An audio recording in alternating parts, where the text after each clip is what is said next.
It sure is. Life is a journey. But you are the path. D, what's up? Hey D, did you get the message I sent you directly inside the community? I sent you a message inside of the community. I don't know, maybe it was a day or two ago. Sweden's in the building. Hey, what's up, Sweden? And so good to see you. Antonio, what's going on? Foxy, what's going on? Thank you so much for the gifts, you guys. Thank you so much. Thank you, thank you, thank you. Good morning, good morning. Seattle is in the building. What's up, Seattle? Good morning, Seattle. Callie's in the building. Okay, yeah, take your time too, D. No rush, no rush. I got you. I just wanted to make sure you know I'm locked in. Hey, Ellie, good morning. Good morning, Mama. So good to see you. Lynetta's in the building. Let's go. Got one of the Dream Team, one of the Avengers in the building with me this morning.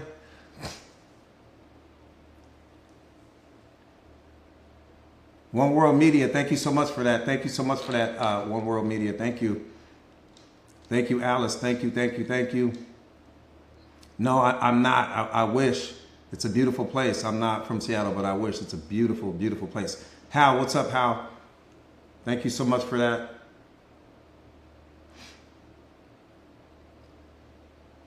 Thank you so much for that. Thank you so much for the gifts, you guys. Thank you so much. I feel special. I'm receiving gifts. I haven't even started yet. Cookie's in the building. I know Cookie here. Cookie's getting ready to go. Cookie, you go so hard. Kingdom mindset. That part right there, Ellie. Kingdom mentality. Kingdom mindset. No weak energy today. No weak energy today. No weak energy. No focusing on what's missing. No focusing on who stopped loving you. No focusing on who walked out of your life or who's not choosing you. Happiness can't be in a state of mind where you're doing subtraction all day. You got to stop doing subtraction. No weak energy, no excuses. At least I see you, Mama. No excuses, no weak energy. That's the only thing that can block your happiness. The only thing that can block your happiness is you thinking or focusing on what you don't have, thinking or focusing on what's missing, thinking or focusing on, what should have happened that didn't happen. That's why happiness is not in your life. If you weren't actively engaged in making yourself miserable, you would be happy. Don't let that go over your head. I said, if you were not actively engaged in making yourself miserable, you would be happy. All of the misery in your life is coming from you. All of the sadness in your life is coming from you. All of the unhappiness in your life, it's all coming from you. It's not coming from reality. It's not coming from your circumstances. It's not coming from who's not in your life right now. It's all coming from you. It's just these are the conversations that people need to be having all day long. I'm so serious when I say that, because it doesn't matter if you're the CEO of some company. It doesn't matter if you have all of this money in the bank. Your happiness isn't coming from those things. It's not coming from your status. It's not coming from your financial position. It's not coming from your fame or your reputation. It's not coming from that gated community that you live in. It's coming from you. And it will never be where you are. You can't buy your way there. So it doesn't matter how much you've achieved in life. Doesn't matter how many accolades you have or how many degrees you carry. If you're not happy, what is all of that doing for you? If you're not happy, what is it doing for you?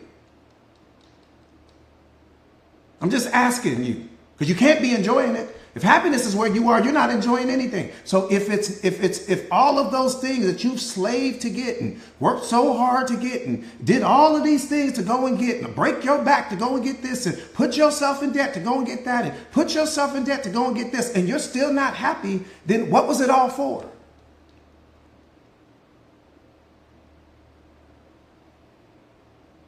I'm just asking you, what was it all for?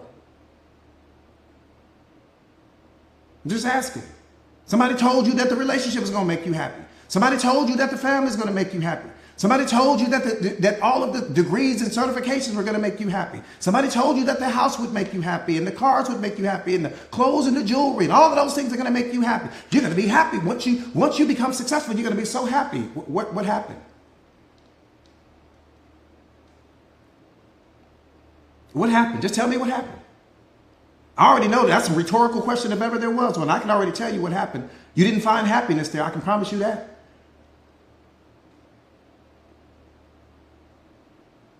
I can promise you that.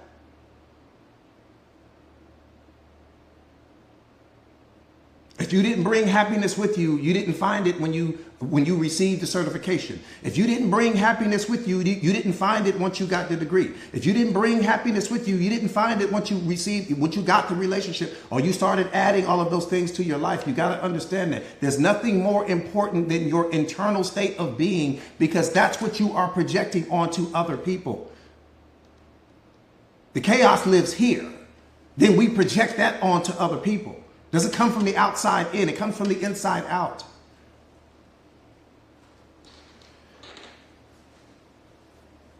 All right, let's get busy getting busy.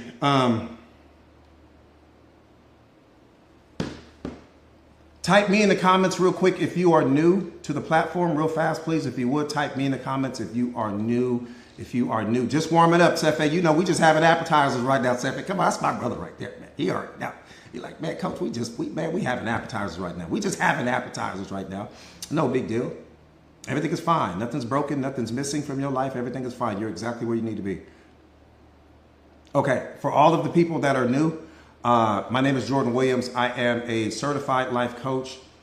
I specialize in self-awareness and self-mastery, relationship mastery, spiritual intelligence, which is the most powerful intelligence on the planet. Why is it the most powerful intelligence on the planet, coach? Because it's the only intelligence that can unlock the divine in you, period. Period. It's the only intelligence on the planet that can unlock the divine in you. Nothing else. That's why they don't teach it anywhere.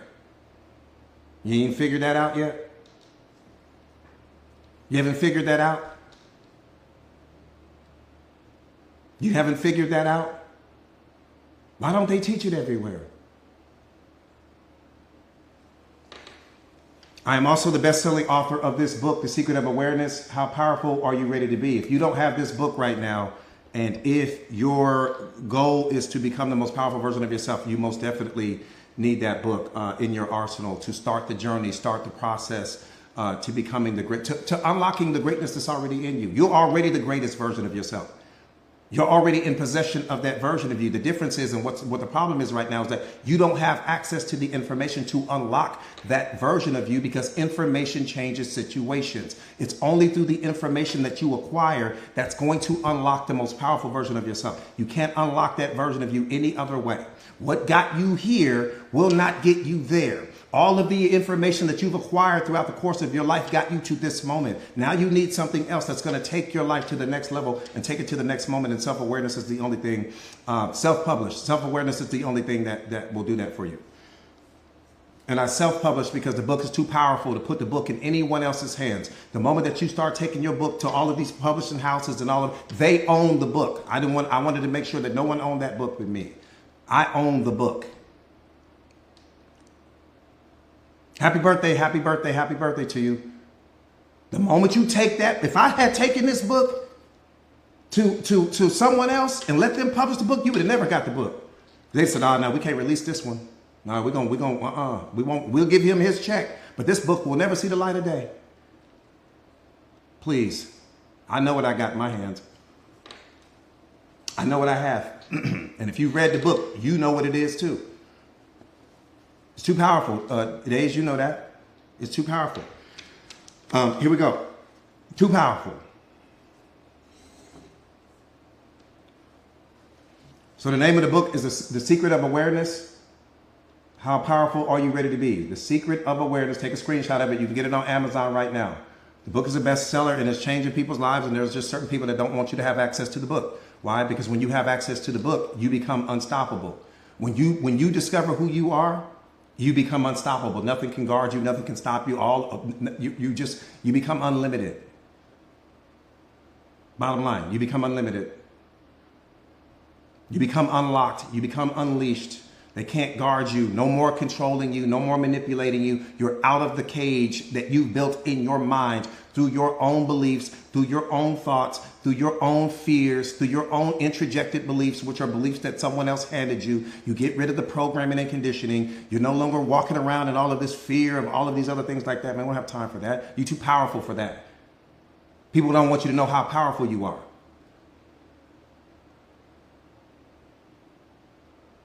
Bottom line. All right, let's get busy getting busy. We got a lot of ground to cover, So, a lot of ground to cover.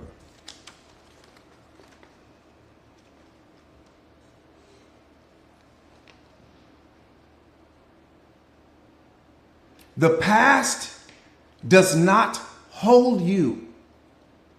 Come on, I need you to catch this. I said the past does not hold you. You are holding on to it.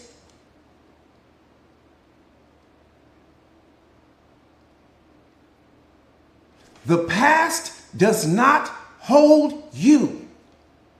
You are holding on to it mentally and emotionally, and that's what's hurting you. The past doesn't want to have anything to do with you.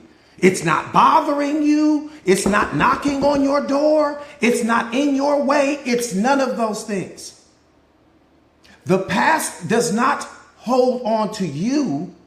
You are mentally and emotionally holding on to it, which is probably the biggest producer of your fear, your doubt, your limiting beliefs, the imposter syndrome, the depression, the unhappiness, all of that. It's all coming from what you are holding on to.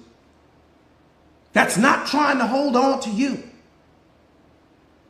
That's why self-awareness is so important, because it's going to give you the ability to let go of what's no longer serving you. Yesterday is not flirting with you. You keep flirting with yesterday. Yesterday's not bothering you. We keep tapping yesterday on the shoulder, reminding ourselves of the pain, reminding ourselves of who stopped loving us, reminding ourselves of who's letting show up, reminding ourselves of everything that went wrong. If you weren't actively engaged in making yourself miserable, you would be happy. I'm just bringing the truth to the forefront of your thinking. And every time you cheat on the present moment with yesterday, you suffer. You cheat on the present moment every time you step into yesterday. You cheat on the present moment every time you focus on what might happen tomorrow. You have no power in those areas. Your power only resides in the present moment. You can't find it in yesterday. You can't find it by projecting and focusing on what might happen tomorrow. All of your power lives here. And what the universe is trying to teach you is where your power is. That's why you suffer. The suffering is not a punishment. It's a wake-up call. It's letting you know when you are out of alignment with the truth. It's letting you know when that car called you is veering off the road. It's letting you know when you are hanging on to something that no longer adds value to you. Man, you got to get locked in. You're not suffering because the universe is punishing you. You're suffering because you are disconnected from God in that moment.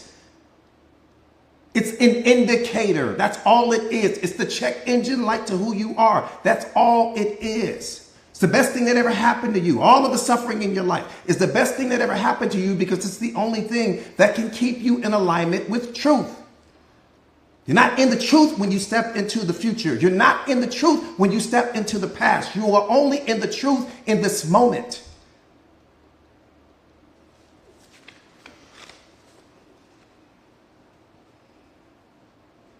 Yesterday no longer belongs to you. Let it go. It belongs to God now. Let it go. It doesn't belong to you.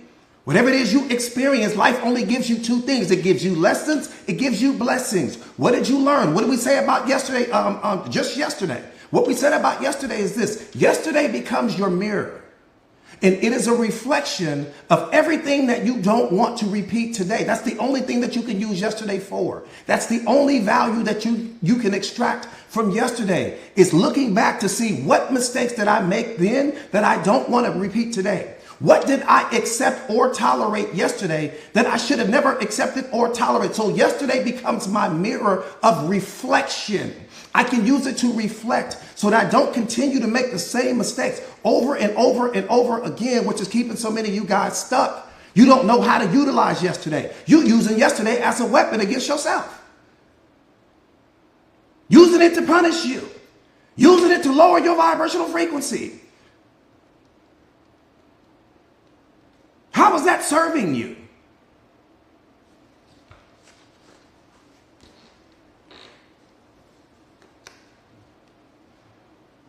You're stuck in life because you're holding on to people that were never meant to stay.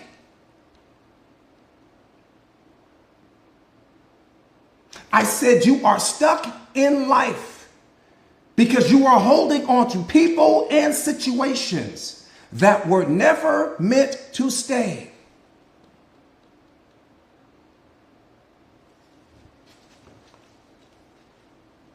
All of the suffering in your life in this moment is coming from you hanging on to something that has already happened right here. Park the car. You just pull the car over and just park. I need you to catch this. I said all of your suffering in your life in this moment is coming from you hanging on to something that has already happened. That's where all of your suffering is coming from. It's not coming from this moment. It's coming from something that's already happened that you keep reapplying to this moment. None of your suffering is happening in this moment, which is why the present moment is the most valuable moment you have access to, because your pain doesn't live here. Your pain lives in a previous moment. Your suffering lives in a previous moment. The drama lives in a previous moment, and you are not supposed to be hanging on to the previous moments. You're too fast for that. You're the Ferrari.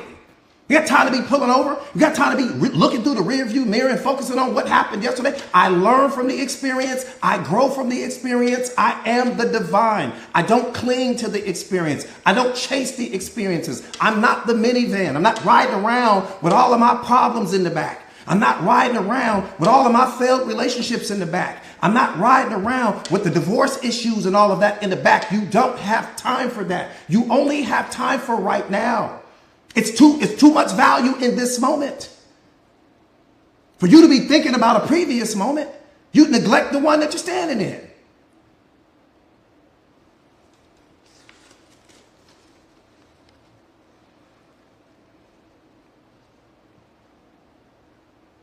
One more time. All of the suffering in your life in this moment is coming from you hanging on to something that has already happened. Just live in the truth of that right there. I'm not asking you to do anything. I'm not asking you to change anything. I'm not asking you to climb anything. Just live in that reality.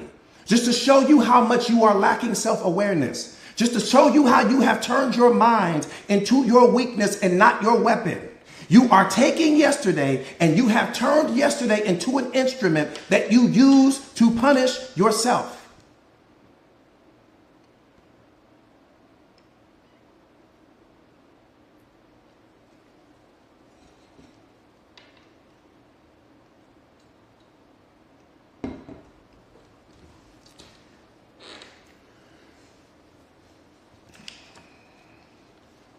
The past does not hold on to you.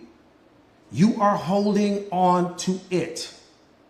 And as you are holding on to it, you are punishing yourself in the process, which means that you are not showing up to the present moment as the most powerful version of yourself because you're too busy radiating from a low vibrational frequency. because you're too busy being actively engaged in making yourself unhappy and in making yourself miserable and in making yourself depressed, because you're focusing on something where you don't have any power. You're focusing on something where you cannot change the outcome of the situation. You lack emotional intelligence. When you invest your time, energy, and attention into anything where you can no longer impact the outcome of the situation.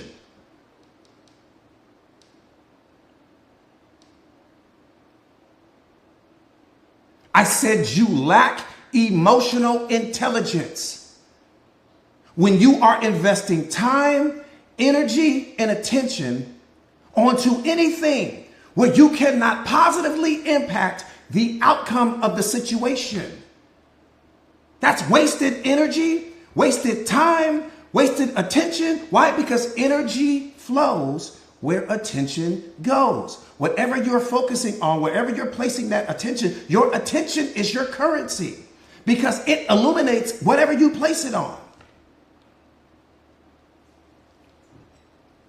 It amplifies and magnifies whatever you place it on.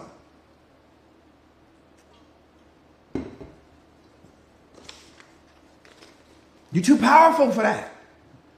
So God is like, well, you're never going to be what I'm trying to help you to become, because you're too busy focusing on yesterday. So he sends you the suffering as the wake-up call. Man, we got time, we got stuff to do. You focus on the wrong thing. You need to focus on what's happening right now. You worried about what happened 5 minutes ago, 5 months ago, 5 years ago. Man, we don't have time for that.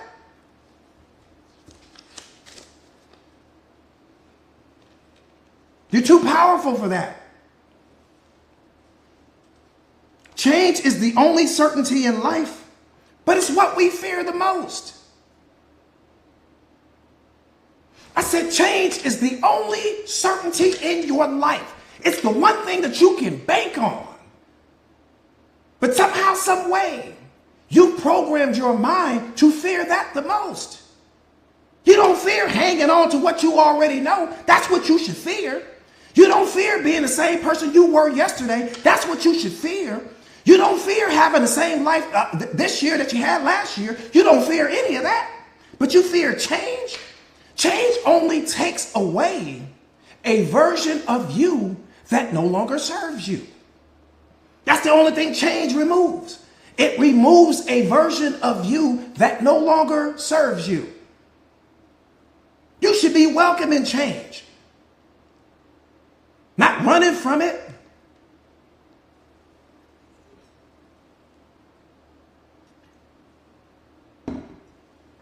Hey, Valerie, what's up, Mama? Good morning. Yesterday has sharp elbows, man. You got to get away from yesterday. Yesterday cut you deep. I'm talking about yesterday has sharp elbows. Get away from yesterday. Everything in the present moment is soft. Everything in the present moment is beautiful. Everything in the present moment is true. All of the happiness is in the present moment. God is in the present.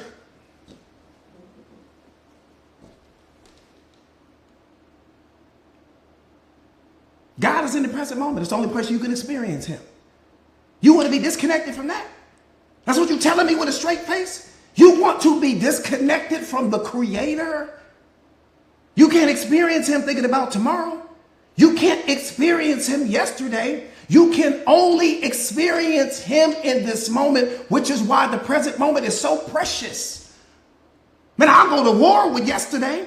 I'll go to war with tomorrow. I will go to war with anything that's trying to take me out of this moment, because you're disconnecting me from my Father. You're disconnecting me from my I am. You're disconnecting me from my power.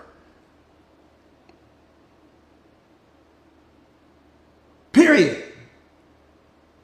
We sit here fighting to hang on to yesterday and fighting to hang on till tomorrow and clinging to all these things that no longer serve you, never realizing that you are disconnected from him. You can only experience him in this moment.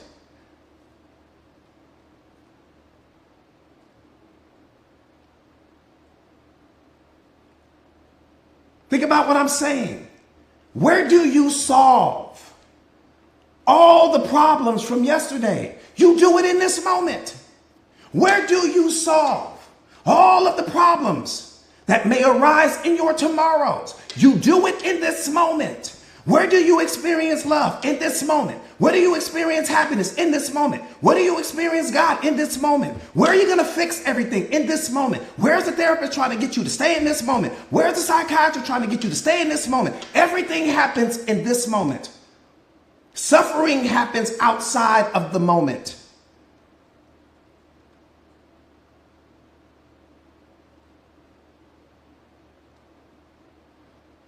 Whatever you're worried about, you can only deal with it in this moment. You can't deal with it in any other moment.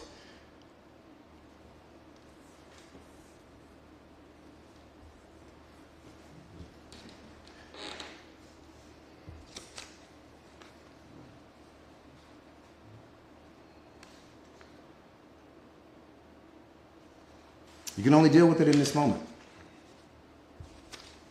Let me say this to you because this is important.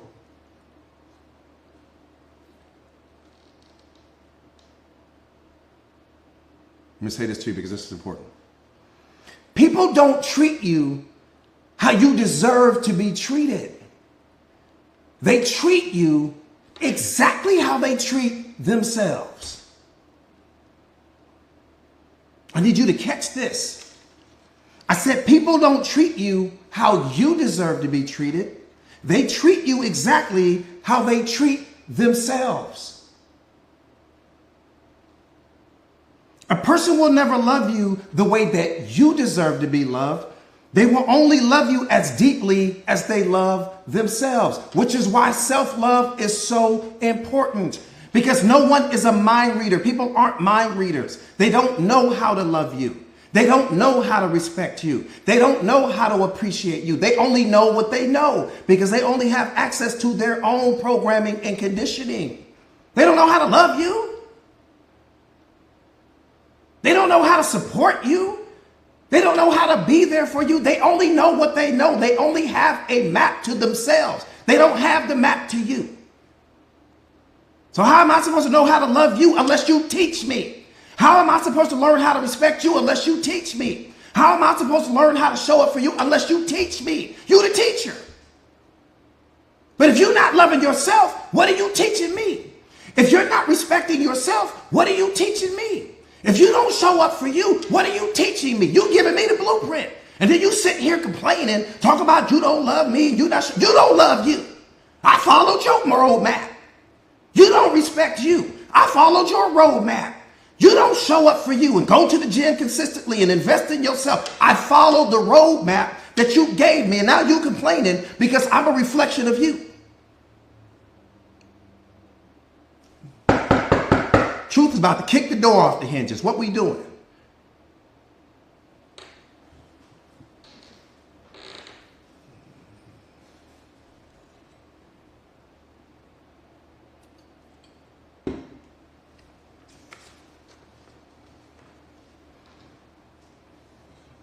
If you're afraid of the truth, you might want to scroll past this live. This is the realest live in social media history. If you don't like the truth, you may want to move on. I'm going to tell you about yourself, and then we're going to fix what's broken, and then you're going to transform yourself into the most powerful version of you. You got to understand this life is about you. Stop making it about other people. It's about you. It's just about you. God created you for him. He didn't create you for them. He didn't create you for your fame and your popularity. He didn't create you so that you could shine on people. It wasn't about everyone else when he created you. When he created you, you were the most important thing in that moment when he created you. And then he handed you the keys to who you are. And then we have the audacity to take the keys to who we are and hand them to somebody else. Take the keys to our future and hand it to somebody else. Start following people. This person don't know where they're going. And wherever it is they're going is not designed for you to go there. My path has nothing to do with your path. That's called It's called manipulation. You got to wake up. That's called manipulation. I can't take you where God designed for you to go. I can only go where he designed for me to go. I'm sitting here telling you to follow me, and then I make it to the top of my mountain. You sitting here looking stuck and confused. No, this life is about you. You got to focus on you, invest in you, focus on him, get locked into him and understand where does he want you to go. I can be a companion.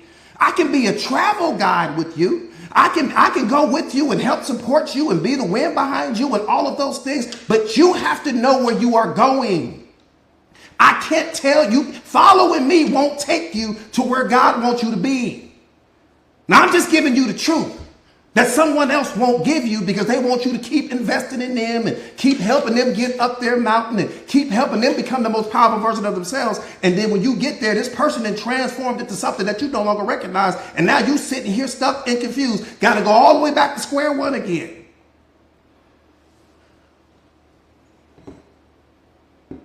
Most people don't know where they're going. How can I take you somewhere that I've never been myself?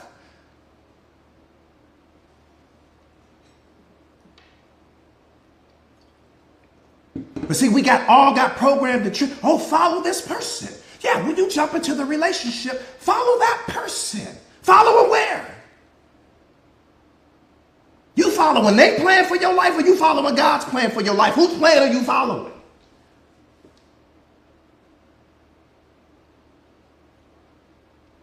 Are we not going to, we don't want the truth? That was too hard. That was too much truth for you.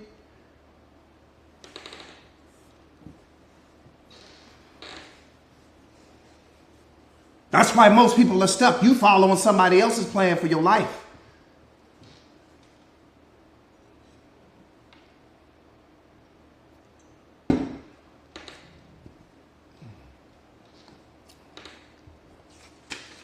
One more time. People don't treat you how you deserve to be treated. They treat you exactly how they treat themselves. A person will never love you the way that you want to be loved. They will only love you as deeply as they love themselves. They're operating at capacity. I can't love you more than I love me.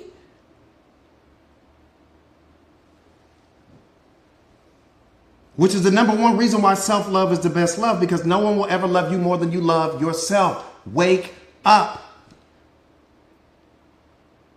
No one will ever love you more than you love yourself. And the sad reality of that is most people don't love themselves. Not consistently. Not unconditionally. We have conditional love even when it comes to ourselves.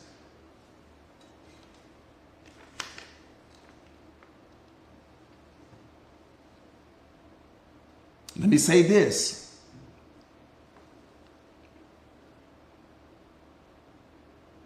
Drama doesn't exist in your life. Drama exists in your mind. And then you take what's in your mind and you project that onto life. I said drama doesn't exist in your life. It exists in your mind. And the drama is the byproduct of your programming and conditioning being projected onto the present moment.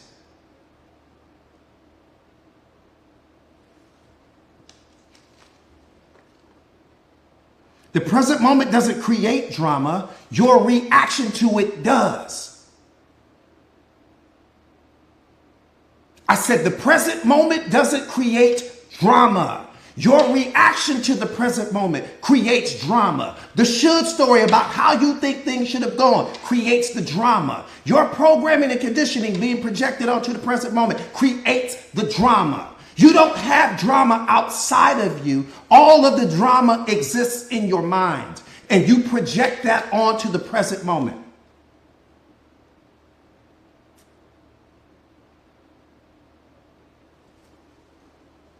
I don't like to be around that person. They cause too much drama. No, that's not drama. That's your programming and conditioning bumping up against their programming and conditioning. It's all programming and conditioning. There's no drama. Drama lives in your mind. It doesn't live in reality.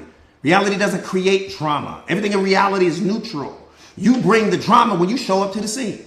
You got to wake up, man.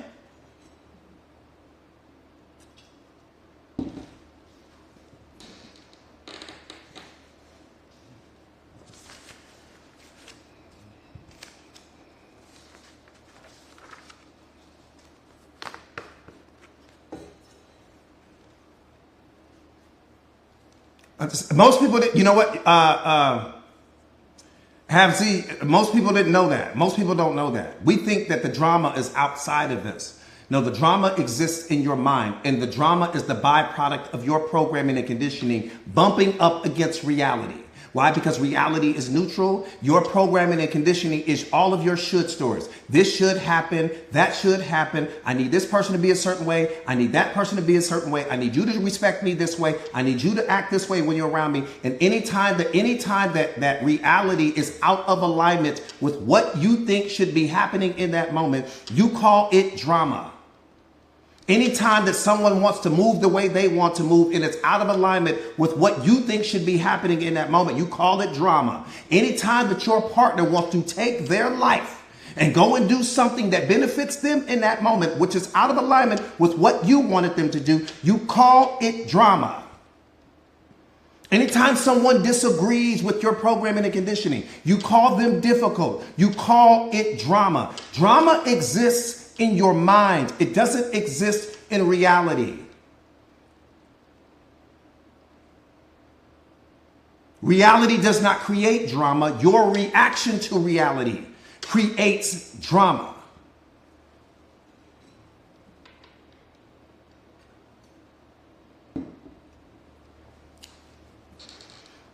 That makes sense?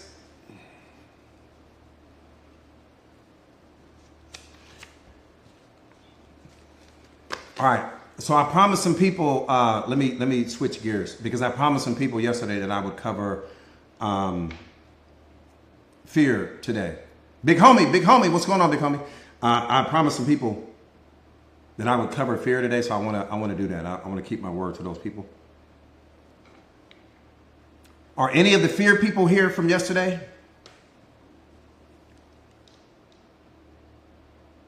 Big homie, so good to see you, my brother. So good to see you. So good to see you, baby. Are any of the fear people here from yesterday that wanted me to cover fear? Okay. Imani, I see you. Tracy, I see you. Okay.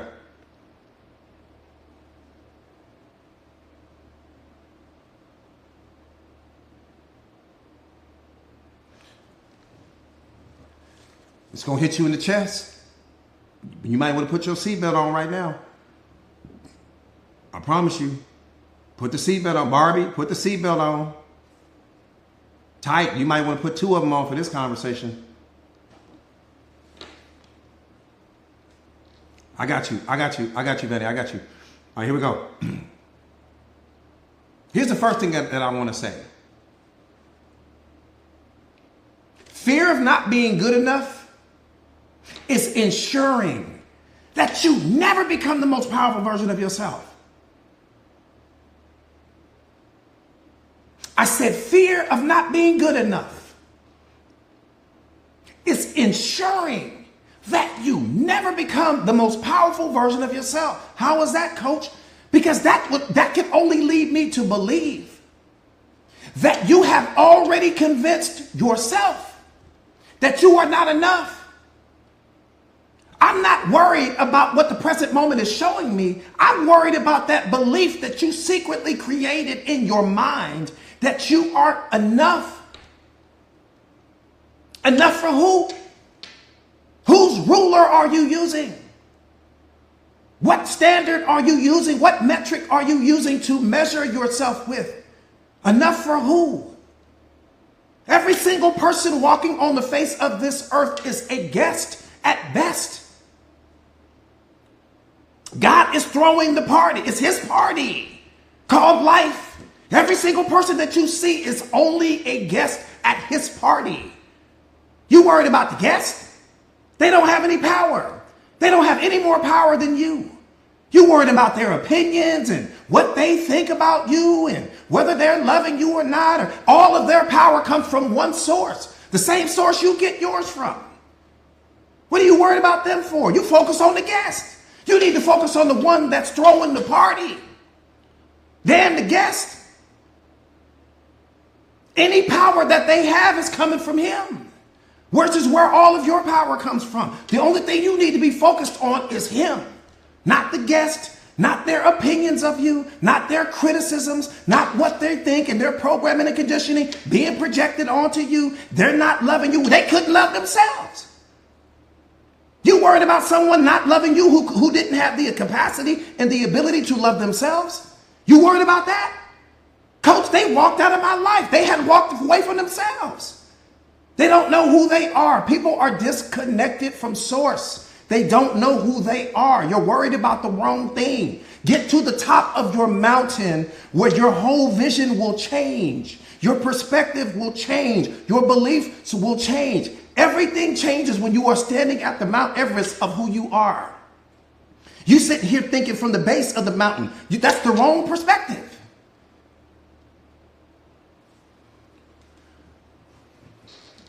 I wish I would be worried about a person walking out of my life or me thinking that I'm not enough. If I'm thinking that I'm not enough, you're definitely more than enough for God because he's the one created you. He knows what all of your potential is. So if you're saying you're not enough, that can only lead me to believe that you're saying that you're not enough based upon some person's standard that you're trying to live up to. Man, you tripping. I wish I would. Enough for who?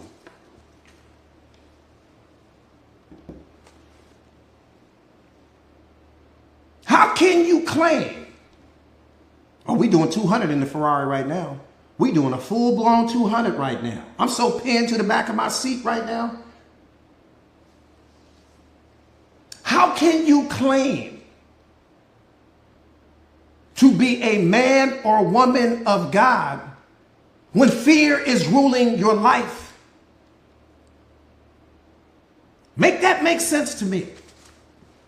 I said, how can you claim to be a man or woman of God if fear is dominating your life? Make that make sense to me. Because where God is, fear is not. Where fear is, God is not. Pick a side.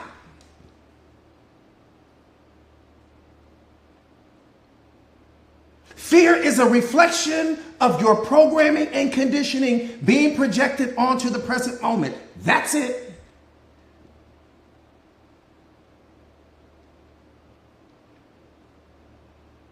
Pick a side.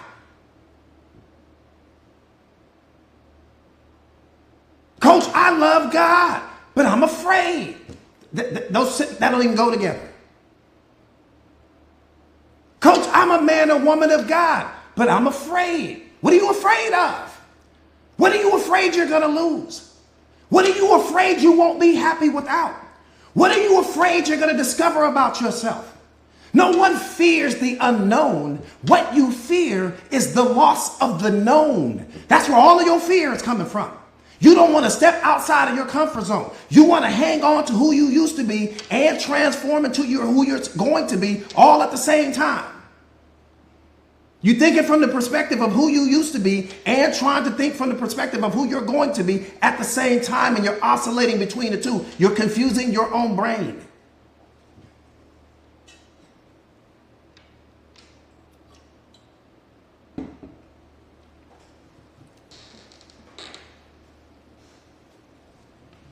I wish I would let fear have a seat at the table of my decision making, and I'm sitting here shadow boxing with God every single day. I wish I would. Get time for fear. I don't have time for doubt. I don't have time for limiting beliefs. That's all in yesterday. That's to show you why self-awareness is so important. Your fear is coming from yesterday. Your doubts are coming from yesterday. Your limiting beliefs is coming from something that happened in all of your yesterdays that you continue to project onto the present moment. The present moment doesn't bring your fear. You're not experiencing fear in this moment.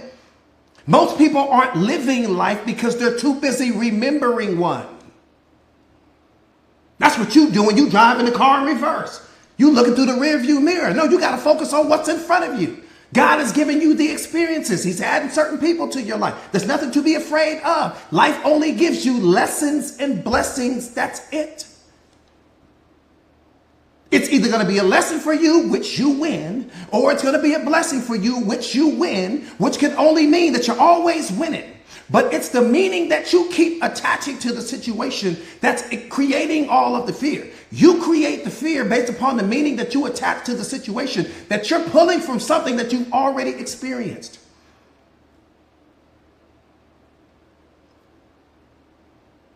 I'm winning all day long. That's all you're doing is winning. You've been winning your whole life. What do you mean? What are you losing? What are you losing when nothing belongs to you? How can I lose when nothing belongs to me? I've been gaining since the day that I was born. Been gaining. I'm clocking all day. I got clothes in my closet. Too much. Cars everywhere. Houses everywhere. Why? Because I understand the relationship that he wants me to have everything. I'm like, God, I got too many clothes. I don't even know, take some of this stuff to the cleaners. I need to give some of this stuff away. I need to let some other people drive the cars. I need to let some other people experience the house. Too much stuff. I've been in a 100% pure profit situation since the day I was born. And so have you. You got clothes you're probably tired of. Books all over your house. You know, material possessions everywhere. You're a winner. Stop looking at yourself and stop trying to predict outcomes and stay in alignment with the moment. Stay in alignment with your Father. The moment you step outside, you're trying to predict this moment and predict this outcome and predict this situation and all of that. You're in his lane, not your own. Your lane is the present moment. His lane is every lane outside of that.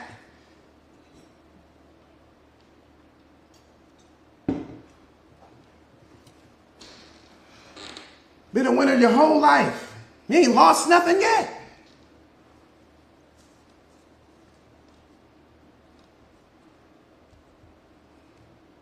But coach, I lost a family member. They never belonged to you.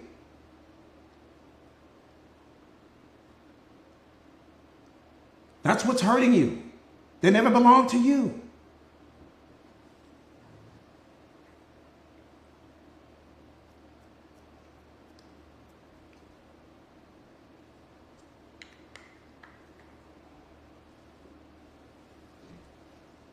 Never belonged to you. That's the problem. That's ego, edging God out. That's why the ego is the first thing that has to go when it comes to self-awareness. Because it's your ego that's keeping you disconnected from the truth. It's your ego that's keeping you disconnected from reality. It's your ego that's keeping you disconnected from understanding that you are a part of an interconnected, interdependent society that God created, where everything leans on the next thing, where you benefit from the experiences of other people and other people benefit from your experiences as well. You cannot even call yourself smart, intelligent, a genius in this moment without understanding that it's people that you don't even know that put you in a position to call yourself a genius or to call yourself smart or to call yourself whatever it is you call yourself, whatever label you attach to yourself. None of it's coming from you. Get rid of your ego. It's hurting you. It's done more damage to you than any person that you will ever call an enemy. The enemy in your life is called ego. When you get rid of that version of yourself, you step into truth. You step into happiness. You step into unconditional love. You step into and you're in constant alignment with the divine. It's the first thing I had to get rid of. The first thing I had to get rid of. Why? Because it's going to tell you that you're different. It's going to tell you that you're better than everyone else. It's going to keep you from talking to certain people and being nice to certain people. It's going to keep you operating from conditional love. It's keeping you disconnected from God. The worst thing in your life right now is your own ego, because it's keeping you from greatness and you don't realize it.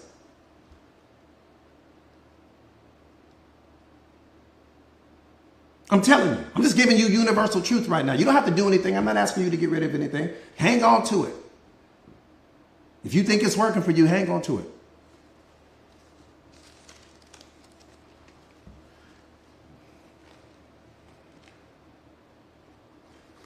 That's rule number one with self-awareness. Rule number one. Rule number one. We can't even make it to rule two. Rule number one. Get rid of the ego. Because nobody can talk to you until you do. Because in your mind, you think you're smart because you went to school. You think you're smart because you studied. No. You don't even realize that none of the information in your mind in this this moment belongs to you. Nothing belongs to you, not even the information in your mind. Every book that you have ever read, somebody else wrote it. The ABCs is a system that somebody else created. The math is a system that someone else created. All of the roads, someone else created. Your car, someone else created. Your house, someone else created. The grocery store, someone else created. You are benefiting from humanity's creations, and all of those people are connected to God, which means you only benefit from him. He's been serving you your entire life. You don't serve him because you can't serve him, because anything you give him, he already put you in possession and gave you the power to give it back to him. Man, you got to the truth is here. What we doing?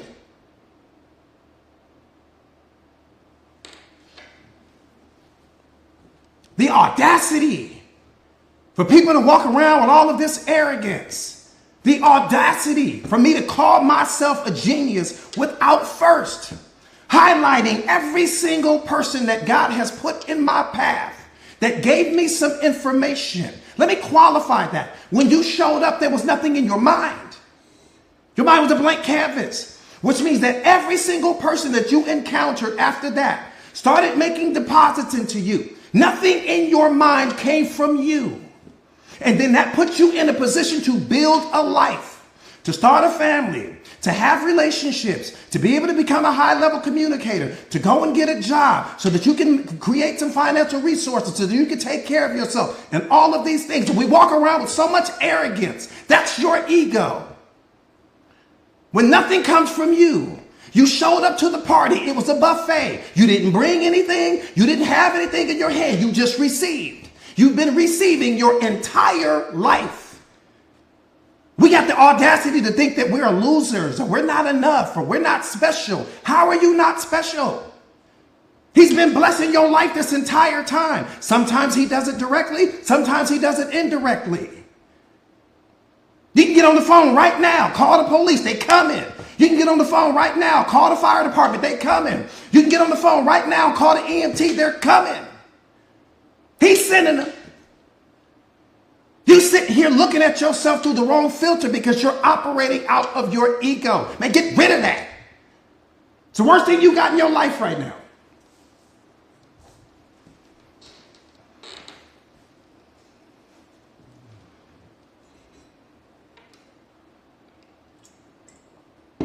The minute I got rid of my ego, man, I cried to God like a baby.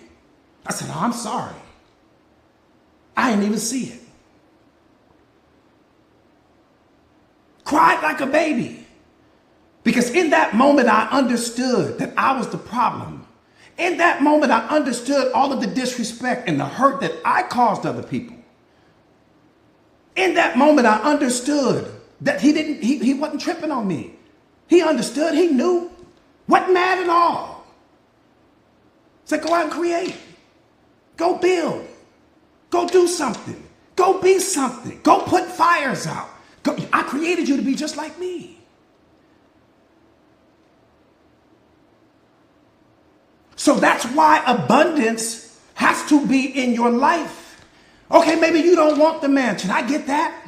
Maybe you don't want the Ferraris and the Rolls Royces of the world. I get all of that. But go and turn your life into a life of abundance, because you can go and build schools. Go and build parks. Go and create homeless shelters for the people that are in the street in the cold right now or out in the heat. Go help people that are homeless. Go help people that are hungry. Go and help little girls so that they can grow and be something. Give bikes away on Christmas. Become abundance because your Father is. That's what he created you for. Not so that you can acquire a bunch of things and go sit in some corner of the world and shine on people and tell people how amazing your life is and post videos on social media. Go put out the fires that you see happening every single day on this planet. That's what he created you for. Not to shine on people, but to shine with them. To be the inspiration, to be the motivation, to show them that they can do it. Create schools in your name. Create parks in your name. Create libraries in your name. Bring self-awareness to the world. That's what it's all about. Not how much can we accumulate so that we can be on the cover of Forbes magazine, making everybody feel less. You're not doing anything for all of the people that you pass walking through life. Got life twisted because you're operating out of your ego. But that's a truth you may not be ready to hear. A lot of people aren't ready for that truth. We want to create systems and spoon feed people that we know. Just our government budget alone, our defense budget alone could end homelessness. People ask me every day, Coach, what's your religion? Love is my only religion. If love's not there, I'm not there. Don't talk to me about anything else. Love is my religion. It's the only thing I claim. It's the only thing I cling to. Tie the ropes together. We don't understand that.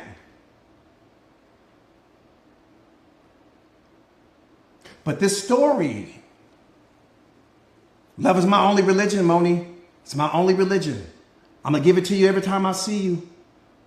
And it keeps me connected to you, not disconnected from you. It doesn't matter what your ethnicity is. It doesn't matter what you're from. It doesn't matter your socioeconomic status. None of that matters when love is your religion.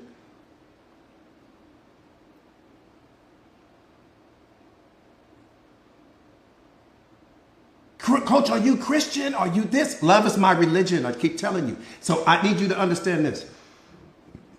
Let me share this story because it's important.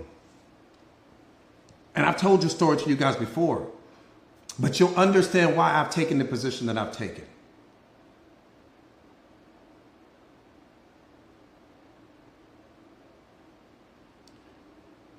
So there was a Muslim, a Christian, and a Jew. All showed up to this river at the same time because there was a man that was drowning in the river. The Christian threw his rope out first, but it was too short. The Muslim threw his rope out next, but it was too short. The Jew threw his rope out next, but it was too short. And so they're all standing on the bank of the river, arguing about whose rope is the best, arguing about whose religion is the best. And no one in that moment had the wisdom or the intelligence to say, well, wait a minute. While we're standing here watching the man drown in the river, why wouldn't we just tie the ropes together? Because if we tie the ropes together, not only can we save the man, we can save humanity. So when you ask me, Coach, why won't you be aligned with this particular religion or that particular religion? Because they won't tie the ropes together.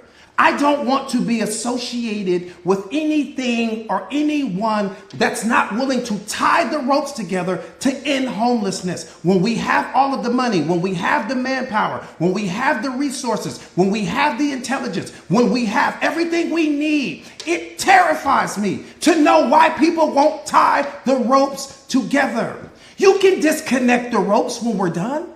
You can disconnect the ropes when we save the people. You can disconnect the ropes after we feed everyone. I get all of that. But damn, the last time I checked, we're all serving the same God. Yeah, we may all have a different path for how we get to him. I'll give you that.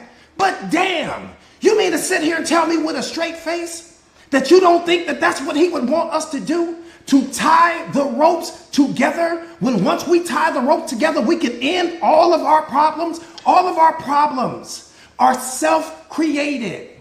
All of our problems are man-created. We don't need God. God is looking at us like, you don't need me. I've given you all of the solutions. What do you want me to do? You can solve every problem you have right now today. You don't want to do it because you want people to depend on you. You want people following you. You want people worshiping you. So they don't want to do it that way. It's not about solving the problem. It's about prolonging the problem because that keeps me in a position of power. As long as there's a problem, you need me. Once I solve the problem, you don't need me anywhere. Now I lose all of my low power. Truth is at the door. We're going to open the door or not.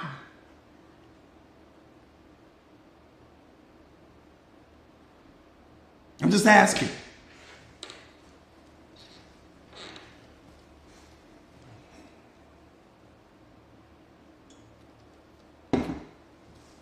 Tie the ropes together.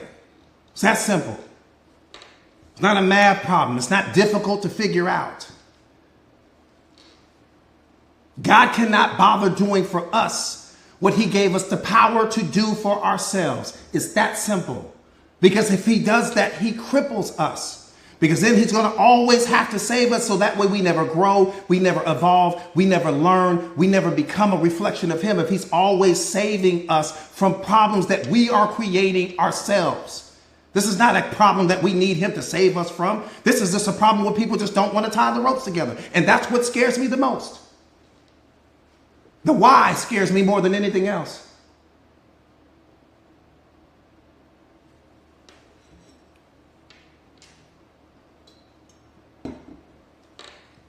That scares me. It terrifies me. The why. Because it's there. Oh, it's there. It's there. The why is there. May not be revealed to you, but there's a few people that know it.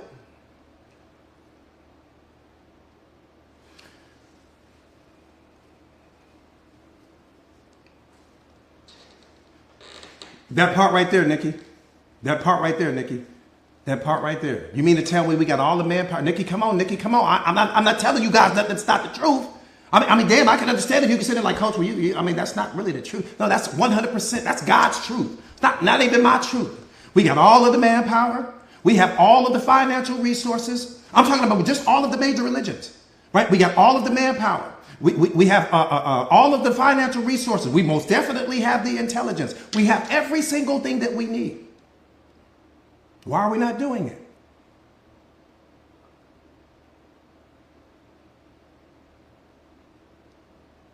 I'm just asking you.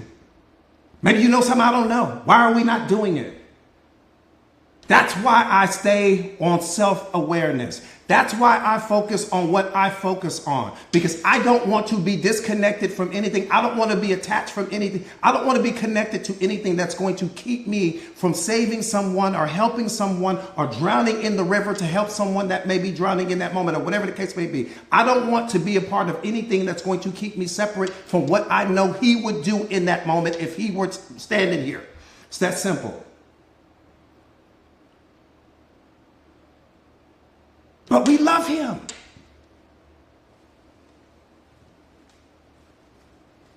Question that.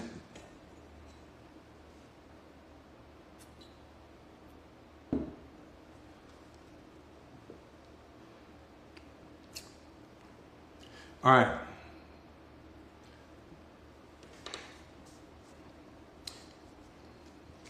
I didn't get to dive into what I want to dive into, so I'm going to come back tomorrow and dive into on that.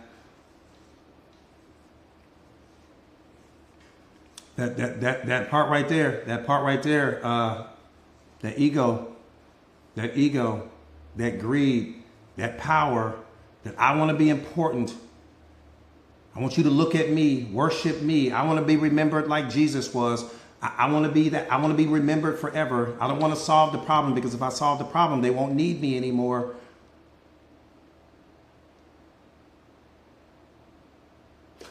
Let me say this before I leave. Just take this story with you. I just want you to take it with you. I'm not asking you to do anything with it. I just want you to think about it. That part right there, Kia, is too much like right. That's what my grandmother would say if she was here. Maybe that's too much like right. Take this story with you, though.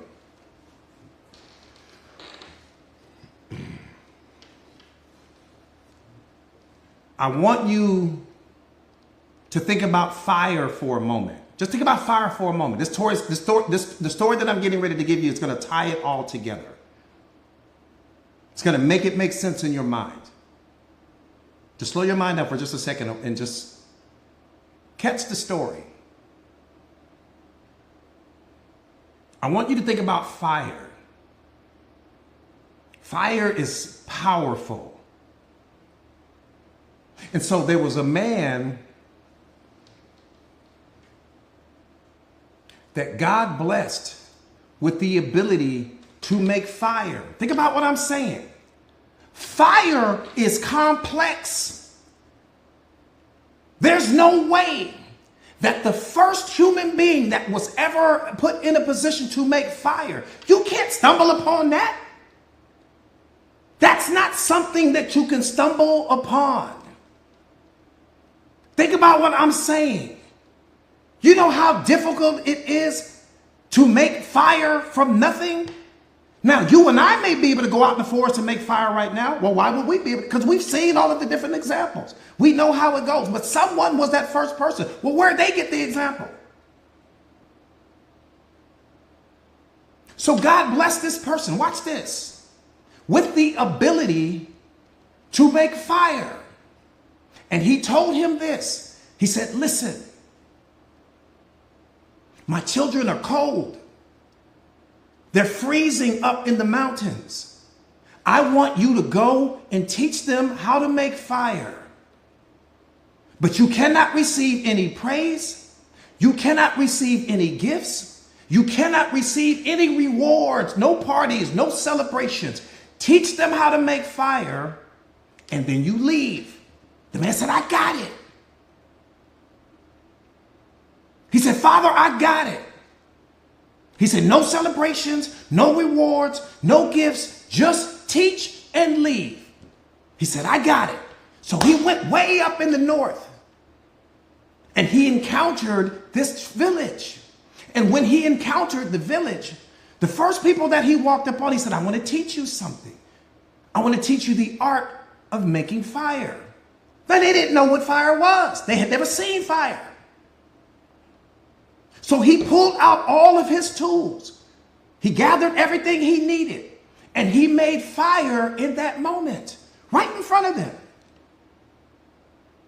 They thought it was magic. They had never seen that.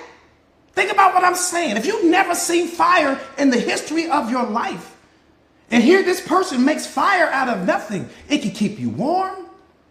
You can cook your food. You can boil water. You can do all of these things. Shower, bathe with it, all of these things. They were blown away.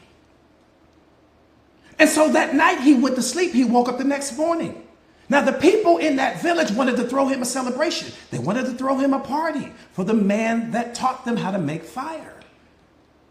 But when they woke up the next morning, he was already gone. Why? Because he was following God's instructions. No gifts, no celebrations, no rewards. He left. He went to the next village. This village was a little bit bigger. He went to the head of the village. He said, I'd like to teach you how to make fire. Again, the man didn't know what he was talking about. He said, what is that? He said, let me show you. He pulled out the tools, gathered everything he needed, and he started to make fire. And boom, there it was. Fire for the very first time. The man was so blown away. He said, put your hands here. The man put his hand. He said, it's warm. He said, absolutely. You guys don't have to freeze anymore. Then he taught them all of the ways that you could utilize the fire. You could cook with it. You could keep yourself warm. You could cook your meat. You could do everything you need. The man was blown away. That night, they all huddled up. They wanted to throw a party. They wanted to throw a celebration for the man. But when they woke up the next morning, he was gone. And he was gone because he was following God's instructions. No parties, no rewards, no celebrations. Watch this. He went further up in the hills. And there was another tribe. This tribe was the biggest one he had seen. He did the same thing. He went to the head of the tribe. He said, I would like to teach you how to make fire. Once again, the man didn't know what he was talking about. He said, let me show you. Pulled out all of the tools for making fire. Boom, there it was. Fire for the very first time. He taught them all the ways that you could utilize the fire. They were so impressed. But catch this. Catch this. All of the people in the village, they were starting to honor the man. They were worshiping the man. They were doing all of these things because they were so happy that they were saved. They were warm and all of these things. Why? Because he had to stay longer at this village than he had the other villages, because he had to teach all of the people in the village how to make the fire. So it took him longer. He was there for a couple of weeks. But the pastors and the priests of this particular village saw that they were losing their power.